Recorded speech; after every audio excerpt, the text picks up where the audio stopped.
नमस्कार दोस्तों। सुनिए प्रेमचंद की प्रसिद्ध कहानी निर्वासन। परशुराम ने मर्यादा से कड़ी आवाज में कहा, दहलीज में रुक जाओ।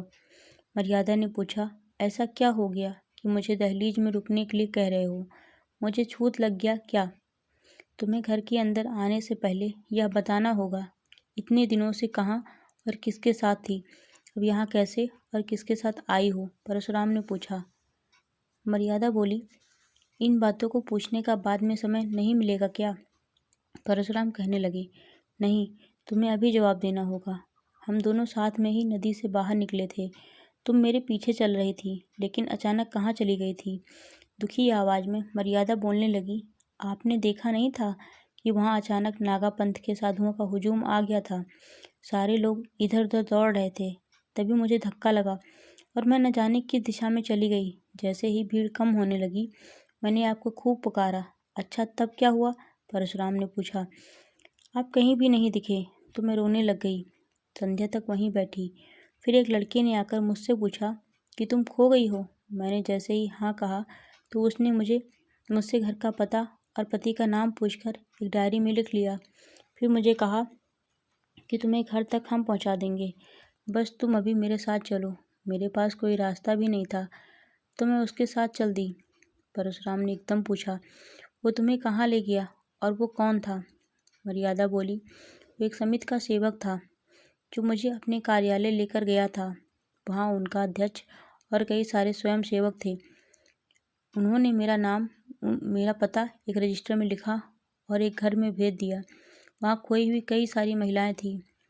परशुराम ने सवाल किया, तुमने उस अध्यक्ष से तभी क्यों नहीं कहा कि मुझे घर भेज दीजिए?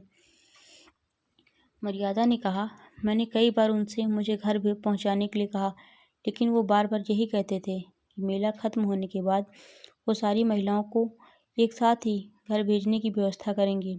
इसकी वजह पैसे और लोगों की कमी थी। मैंने उन्हें कहा, मेरे गहने ले लीजिए और घर पहुंचा दीजिए।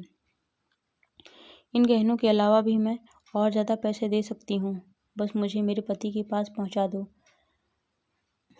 लेकिन उन्होंने मेरी एक ना सुनी और मुझे भी अन्य स्त्रियों के बारे में जब पता चला तो थोड़ा राहत मिल गई थी। परशुराम बोले, ठीक है, लेकिन तुमने मुझे तार क्यों नहीं लिखवाया? मर्यादा ने बताया कि मैं पूरी रात उन महिलाओं के साथ उसी कमरे में थी।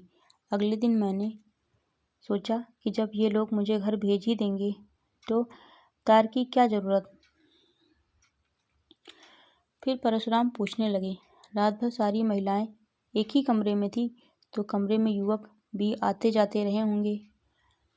मर्यादा ने जवाब दिया, नहीं नहीं, केवल एक बार कोई युवक खाने के लिए पूछने आया था। जब सबने खाना खाने से मना कर दिया तो वो लौट गया। उसके बाद एक महिला के पेट में दर्द उठा था तो अध्यक्ष साहब 2-3 बार दवा पिलाने कमरे में आए थे।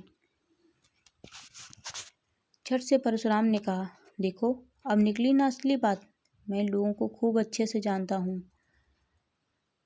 मर्यादा नाराज होते हुए बोलती है, आप किसी सज्जन व्यक्ति पर ऐसे आरोप नहीं लगा सकते हैं। मेरे पिताजी की उम्र के थे। दूसरा, उनकी आंखें हमेशा नीची रहती थी। परशुराम बोले, हाँ, वहाँ के सारे आदमी देवता थे। तब तुम ये बताओ कि अगले दिन क्या हुआ? मर्यादा ने कहा, अगले दिन भी मैं वहीं रही। दिन के समय एक स्वयंसेवक हम सभी महिलाओं को कई पवित्र स्थल लेकर गए। लौटकर सबने खाना खाया। परशुराम ने पूछा, तुम वहाँ महिलाओं के साथ आनंद लेती रही? मेला तो अगले दिन ही खत्म हो गया था ना? खाना खाने के बाद तो गाना बजाना भी हुआ होगा। मर्यादा ने बताया, नहीं, गाना बजाना तो नहीं हुआ, लेकिन सारी महिलाएं अपने दुख के बारे में बात करती रही। शाम को मेला उठा तो उसके बाद 2 सेवक सारी महिलाओं को स्टेशन लेकर गए। परशुराम बोले, तुम तो यहाँ 7वें दिन आई हो और वो भी अकेली ही? मर्यादा बोली, हाँ, स्टेशन में कुछ दुर्घटना हो गई थी जिस वजह से देरी हो गई। परशुराम ने कहा, क्या हुआ था? मर्यादा ने बताया कि जैसे ही वो युवक टिकट लेने गया तो एक आदमी ने कहा कि गोपीनाथ धर्मशाला में एक इंसान ठहरा हुआ है जिसकी पत्नी खो गई है। उसने जैसा हुलिया बताया वो मुझसे मिलता था। उस आदमी ने मुझे देखकर कहा कि आप उनकी पत्नी जैसी लग रही हैं। मैंने उससे पूछा कि क्या तुम बाबूजी को पहचानते हो? उसने जवाब दिया, मैं उनको नहीं जानता। तो आपको क्यों खोजता? आपका बच्चा काफ़ी रो रहा है। तब सारी औरतों ने कहा कि चली जाओ, तुम्हारे पति परेशान हो रहे होंगे। उन स्वयं सेवकों ने भी उस व्यक्ति से 2-3 बातें पूछकर मुझे उसके साथ भेज दिया। दिल खुश था कि अब अपने परिवार से मिलूंगी, लेकिन मेरा भाग्य ऐसा कि मैं किसी गलत इंसान के हाथ पड़ गई। परशुराम ने हैरान होकर पूछा कि आखिर कौन था वो जिसके साथ तुम चली गई? मर्यादा ने कहा कि मुझे लगा कि वो कोई दलाल ही रहा होगा। परशुराम ने सवाल किया कि तुमको इतना होश नहीं हुआ कि उससे कह दूं कि बाबूजी को यहीं भेज दो? मर्यादा तुरंत बोली, मेरी बुद्धि काम ही नहीं कर रही थी। अब तुम फिजूल की बातें मत करो और यह बताओ कि वो आदमी तुम्हें कहाँ ले गया? परशुराम बोले, मर्यादा, मुझे लज्जा आती है, क्या बताऊं आपको? परशुराम, तुम्हें वो यहाँ आने पर और भी लज्जा आनी चाहिए। मर्यादा बोलने लगी, देखिए, मुझे किसी ने छुआ तक नहीं है, भगवान की कसम खाकर कहती हूँ। परशुराम ने पूछा कि क्या तुम उसका चेहरा कैसा था बता सकती हो? मर्यादा ने बताया, वो छोटे कद का गहरे रंग का आदमी था, लंबा सा कुर्ता पहना हुआ और गले में ताबीज भी था। परशुराम ने कहा, अरे वो तो धर्मशाला में झाड़ू देने वाला था। मैंने उसको तुम्हारे खोने की जानकारी दी थी। उसने इस बात का इस तरह से फायदा उठाया? मर्यादा बोली कि वो तो ब्राह्मण जैसा लग रहा था। परशुराम कहने लगे, नहीं नहीं, वो तो मेहतर यानी झाड़ू देने वाला ही था। वो तुमको अपने घर लेकर गया था? मर्यादा ने बताया कि उसने पहले मुझे एक तांगे पर बैठने को कहा, फिर एक तंग गली से किसी मकान में ले गया। उसने फिर कहा कि तुम्हारे बाबूजी यहीं आएंगे। फिर मुझे लगा कि उसने मुझे झांसा दिया है। कुछ देर बाद एक बुढ़िया आई और मुझे लालच देने लगी। पूरी रात मैं रोती ही रही। अगले दिन बुढ़िया ने कहा कि तुम रो रो कर मर भी जाओगी तो भी तुम्हारी मदद के लिए कोई नहीं आएगा। उस झाड़ू मारने वाले और बुढ़िया ने कहा कि तुम्हारा एक घर छूट गया है, अब हमारी बात मान लो तो तुम सोने से लद जाओगी। तभी मैंने स्वयं को खत्म करने का निर्णय ले लिया। परशुराम ने मर्यादा को रोकते हुए कहा कि ठीक है, मैंने मान लिया कि तुमने अपने सत्य को खत्म होने नहीं दिया, लेकिन मैं तुम्हें अपना नहीं सकता हूँ। मर्यादा ने कहा कि स्वामी, आप ऐसा मत कहिए, मैं आपकी वही पहले वाली पत्नी हूँ, मुझे किसी ने छुआ भी नहीं है। आपका ऐसा करना मेरे साथ अन्याय होगा।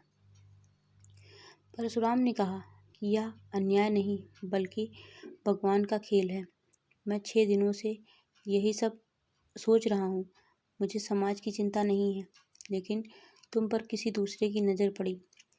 अब मैं तुम्हें कैसे अपनी पत्नी के भाव से देखूंगा? मर्यादा बोलने लगी, क्या आपको मेरी स्थिति पर दया बिल्कुल भी नहीं आती है? परशुराम ने कहा, घृणा के स्थान पर दया बिल्कुल भी नहीं आ सकती है। मैं जीवन भर के लिए तुम्हारा खर्च उठाऊंगा, लेकिन अब तुम्हें अपने साथ नहीं रख सकता हूँ।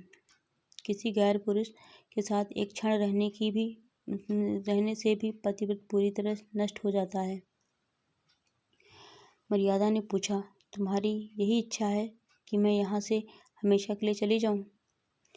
परशुराम ने कहा कि हाँ, मेरी अंतिम इच्छा यही है।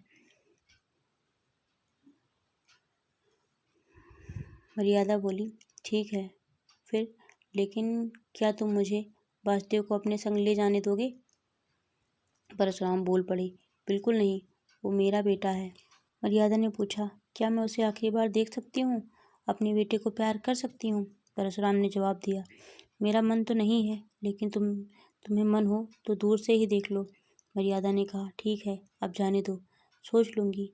मेरा कोई बेटा ही नहीं था और मैं विधवा हूँ। आज से भाग्य मुझे जहाँ ले जाएगा मैं वहीं जाऊँगी।